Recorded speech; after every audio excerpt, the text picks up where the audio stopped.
every entitlement to have Pakistan. And if you will end up with the first part alone, you are entirely convinced that Ambedkar is championing the cause for Pakistan. You will end up like this only. If you are not a very interested reader, if you don't complete the book, the first part will give you the impression that he is the champion of the Muslim League. Fine, that is enough. And he is championing, he is supporting the cause of the Muslim for creation of the Pakistan. He is with Muslim League. Second part. If you will finish the second part by any chance, you will have the impression that he is an ardent Hindutva supporter. In fact, he is the Sanchalak of RSS. You can say that. He is the leader of Hindu Mahasabha working at that point. You will be entirely convinced. He himself demolished all his argument because as if he is arguing the case of a united India, of an India which is dominated by the Hindus, second part. And the third part he dealt with the arguing both the cases, what is the possibility.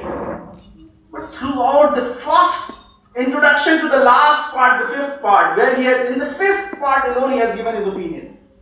But certain opinion can be inferred between the lines from first part to fourth part. What was his opinion?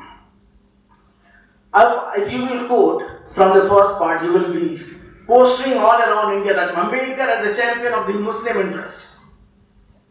What we are not doing at the moment. But now that RSS and other bodies are picking up this from the second part, where he has analyzed the pragmatics of the Hindu Rashtra based on the empirical understanding and based on the sources which Bashar Saheb just quoted right now, where he himself refuted. If you will read very closely, you will find that nowhere he is writing about Hindu, he is writing about Muslim, but nowhere he has given the impression that he is a Hindu. He is writing the book as a third person. Read it again. He has always referred that Hindu, he has never said that Hinduism is my religion and therefore it is my view.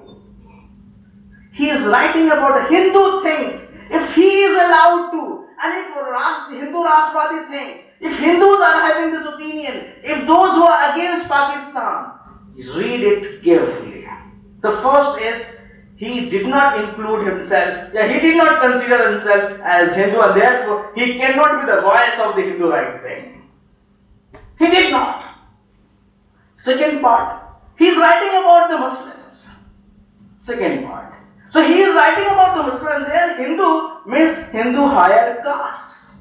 Because he considers that the higher caste do not consider the lower caste as a part of the Hindu fold and therefore I am not a part of his ideas.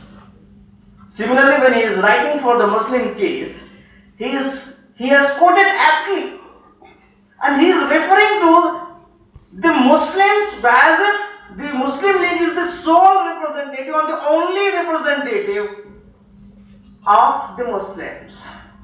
Only representative. It means the voice of the Muslim League is the voice of the Muslims.